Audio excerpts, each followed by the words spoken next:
नमस्कार दोस्तों, स्वागत है आप सभी का आपके अपने YouTube चैनल में जिसका नाम है टीचर्स क्लब। आज का ये वीडियो कक्षा 6 के विज्ञान विषय की अभ्यास कार्य पुस्तिका से संबंधित है। और आज हम लोग कक्षा 6 के विज्ञान विषय के इकाई 8 जिसका नाम है जंतुओं की संरचना एवं कार्य, उसके अभ्यास प्रश्नों को हल करेंगे। पहला प्रश्न आपके सामने आया हुआ है।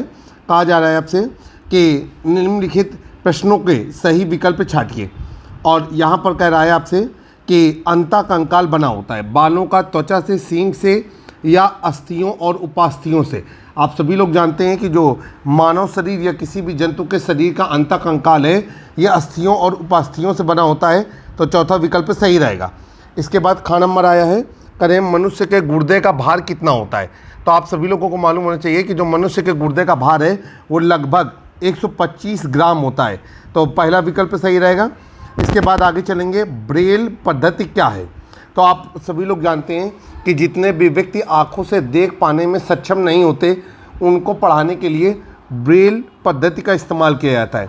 और ब्रेल पद्धति में क्या होता है कि अक्षरों को इस तरीके से उभरी हुई तरीके से लिखा जाता है कि कोई भी निःशक्त व्यक्ति उन्हें छू करके उस अक्षर की पहचान कर सके। तो ब्रेल पद्धति है छू कर अक्षरों की पहचान करना।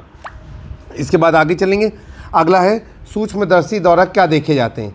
जीवाणु, मेंढक, केचुआ और मछली। तो भाई देखिए, मेंढक, मछली और केचुआ हमें अपनी नंगी आंखों से दिखाई देते हैं, तो सूक्ष्मदर्शी के द्वारा हम लोग क्या देखते हैं, हम लोग सूक्ष्मदर्शी की सहायता से जीवाणुओं को देखते हैं। तो घा का पहला नंबर सही है। अब अंगा नंबर है, कहा जा रहा है कि एक वयस्क स्वस्थ व्यक्ति का हृदय 1 मिनट में कितनी बार धड़कता है। बचपन से आप लोग ये सीखते चले आ रहे हैं। प्रार्थना सभा में आपको अक्सर बताया जाता है कि 1 मिनट में मानव शरीर जो है वो मानव का जो हृदय है वो 72 बार धड़कता है। तो हम यहाँ पर 72 बार वाले विकल्प को सही टिक कर लेंगे। अगला सवाल आया है। अगले सवाल में हमसे कह रहा है कि रिक्त स्थानों की पूर्ति कीजिए। सबसे पहले है, हृदय शरीर के विभिन्न भागों में खाली जगह को पंप करता है। तो आप सभी लोग जानते हैं कि हृदय किसकी पंपिंग करता है, ब्लड की। और ब्लड को वैज्ञानिक भाषा में क्या कहते हैं, रुधिर। तो यहाँ पर हम लोग विकल्प भरेंगे, जो खाली जगह है वहाँ पर हम लोग भरेंगे रुधिर। आगे चलेंगे। अब अगला है, मनुष्य में श्वसन खाली जगह होता है। तो भाई मनुष्य में श्वसन प्रक्रिया किसके द्वारा होती है, फेफड़ों के द्वारा होती है। तो यहाँ पर हम विकल्प भरेंगे फेफड़े। तो यहाँ पर लिख देंगे फेफड़ों या फेफड़े। आगे चलेंगे, हृदय के प्रमुख 2 कक्ष खाली जगह तथा हैं। तो हृदय के जो 2 कक्ष होते हैं, तो एक को कहते हैं अलिंद और एक को कहते हैं निलय। तो यहाँ पर हम लोगों ने लिख दिया अलिंद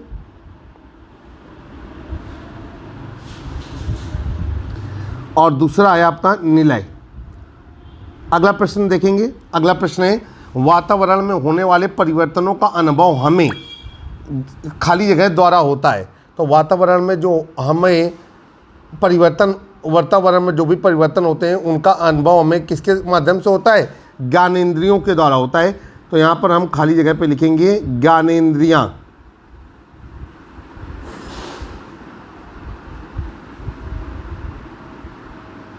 आगे चलेंगे, करें शरीर में रक्त छानने का कार्य किसके द्वारा होता है। हम सभी लोग जानते हैं कि मानव के शरीर में जो रक्त की शुद्धि है ये गुर्दों की मदद से की जाती है और वैज्ञानिक भाषा में गुर्दों को कहते हैं वक। तो यहाँ पर लिखेंगे वक के द्वारा। आगे चलेंगे। अब है आपका क्वेश्चन नंबर 3। क्वेश्चन नंबर 3 को कह रहे हैं, करें निम्नलिखित में सही कथन में सही का निशान लगाएं और गलत कथन में गलत का निशान लगा करके हल करें। देखिए, सबसे पहले आपको दिया गया है कि पाचक अंग और पाचक ग्रंथियां मिलकर पाचन तंत्र बनाते हैं। बिल्कुल सही है, तो यहाँ पर हम लोग सही का निशान लगा देंगे। इसके बाद अगला है, पक्षियों में बाह्य कर्ण पाया जाता है।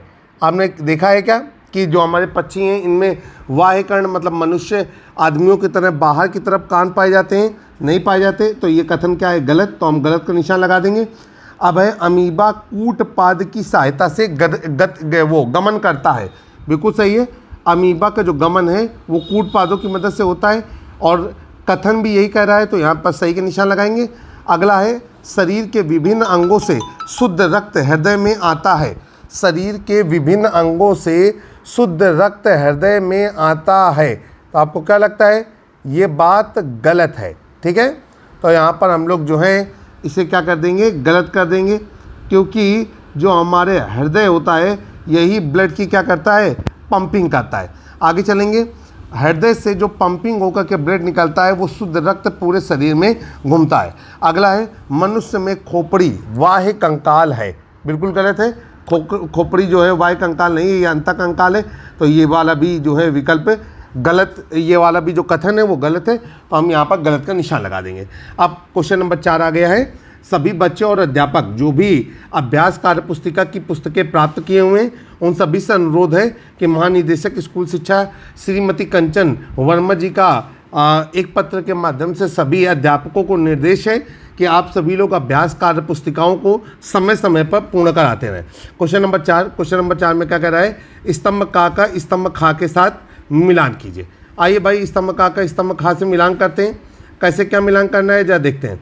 सबसे पहले स्तंभ का में लिखा हुआ है आपका कि संयुक्त नेत्र, अमीबा, श्वसन, पाचन और उत्सर्जन, और स्तंभ खा में अनियमित आकृति, खाद्य पदार्थ, वक्र, कीटों में फेफड़ा।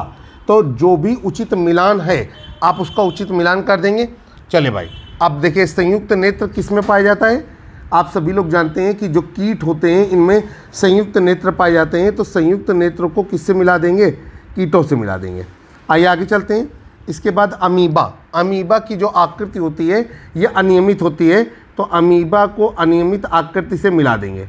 फिर इसके बाद श्वसन हमारा कहाँ पर होता है, फेफड़ों में, तो श्वसन को हम फेफड़ों से मिला देंगे।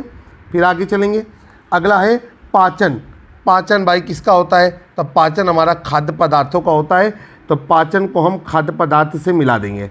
अब नंबर आया आपका कि उत्सर्जन किसके माध्यम से होता है, तो उत्सर्जन जो होता है वो वक्र के माध्यम से होता है, तो उत्सर्जन को वक्र से मिला देंगे। इस तरीके से स्तंभ का स्तंभ खा के साथ आपने सही मिलान कर दिया है। अगला क्वेश्चन है क्वेश्चन नंबर 5, कह रहे हैं कि निम्नलिखित में अंतर लिखिए। अब देखिए भाई क्या क्या किन किन चीज़ों में अंतर लिखना है, हमको ऐच्छिक क्रिया में और अनैच्छिक क्रिया में अंतर लिखना है। इसके अलावा हमको जो है वाह्य कंकाल और अंतः कंकाल में अंतर लिखना है। ठीक है, चलिए भाई, ऐच्छिक क्रियाएं क्या होती हैं, वे क्रियाएं जिन पर हमारा नियंत्रण रहता है वो ऐच्छिक क्रियाएं कहलाती हैं, और अनैच्छिक क्रियाएं कहलाती हैं जिन पर हमारा कोई नियंत्रण नहीं रहता है, अनैच्छिक क्रिया कहलाती हैं। और अनैच्छिक क्रिया क्या है कि अनैच्छिक क्रिया के उदाहरण जैसे कि मान लीजिए कि एग्जाम्पल के तौर पे पसीने का आना, ये अनैच्छिक क्रिया है। ऐच्छिक क्रिया क्या है, खाना खाना, पढ़ना, खेलना, ये सब हमारी ऐच्छिक क्रियाएं। इसी तरीके से वाह्य कंकाल और अंतः कंकाल के बारे में हमको जानकारी देनी है। तो कह रहे हैं कि त्वचा के ऊपर पाए जाने वाले, ठीक है, जो कंकाल हैं वो वाह्य कंकाल कहलाते हैं, जैसे बाल, नाखून, सींग, खुर आदि। और त्वचा के भीतर पाए जाने वाले कंकाल अंतः कंकाल कहलाते हैं, जैसे अस्थि और उपास्थि। इन्हीं चीज़ों को हम यहाँ पर प्रदर्शित कर देंगे। तो यहाँ पर हम लिख करके आपको बता रहे हैं ताकि वीडियो लंबा ना होने पाए। तो इस तरीके से आपने यहाँ पर ऐच्छिक क्रिया अनैच्छिक क्रिया की परिभाषा लिख ली। इसके साथ ही आपने बाह्य कंकाल और अंतः कंकाल की भी परिभाषा को यहाँ पर प्रदर्शित कर दिया। अब इसके बाद आगे चलेंगे। अगला सवाल जो है आपके सामने आ गया, क्वेश्चन नंबर 6। कहा जा रहा है कि नीचे दिए गए चित्र को नामांकित करके लिखिए। तो चलिए भाई, यहाँ जहाँ जहाँ पर डायरेक्शन लगा हुआ है वहाँ पर हम निशान भरेंगे। सबसे पहले तो ये जो चित्र में हमको सबसे ऊपर दिखाई दे रहा है, तो ये हमारी नासा गुहा है, तो यहाँ पर हम लोग भर देंगे इसे नासा गुहा। और इसके बाद फिर ये नीचे जो दिख रहा है, आप इसको देख के आइडेंटिफाई कर पा रहे होंगे, ये हमारा मुख। इसके बाद जो ये एरिया वाइट दिख रहा है, तीर का निशान है, उसे कहेंगे मुख गुहा। आगे ये जो नली है रेड कलर की, ये कहलाएगी खाने की नली, और इसे कहते हैं ग्रास नली।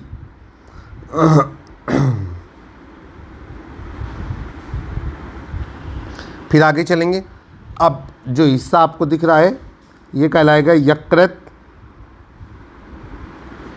इसके बाद ये जो पीला वाला हिस्सा आपको नज़र आ रहा है उसे कहते हैं पित्राशय।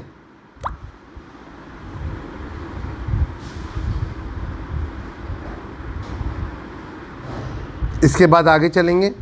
यहाँ पर ये जो हिस्सा आपको दिख रहा है मोटा वाला, ये है हमारा आमाशय।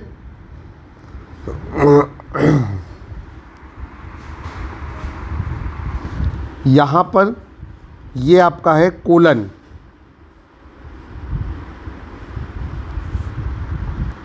और अब जो हमें दी गई है अंदर की तरफ, ये जो गुथी हुई रखी हुई है, ये है हमारी छोटी आंत।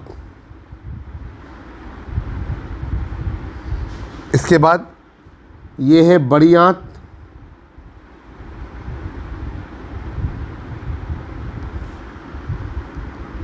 और इधर है आपका मलाशय।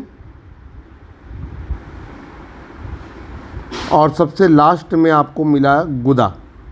तो ये जो आपको चित्र दिया गया था, उस चित्र में जो भी यहाँ पर हाईलाइट करने के लिए हमें बताया गया था, वो सब चीज़ें हम लोगों ने हाईलाइट कर दी।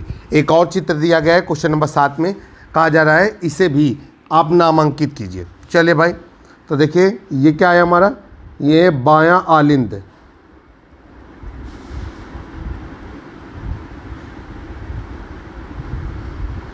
ये क्या है हमारा, ये है बायां निलय।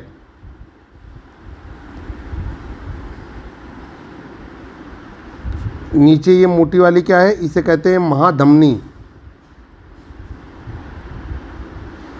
इधर ये है हमारा दायां आलिंद।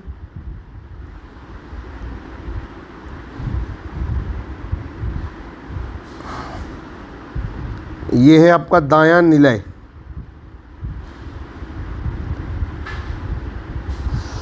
इस तरीके से आपने जो एक्सरसाइज 8 अध्याय 6 के विज्ञान कार्य पुस्तक की थी, उसे आपने हल कर लिया। उम्मीद है कि आपको अच्छी तरीके से समझ में आई होगी।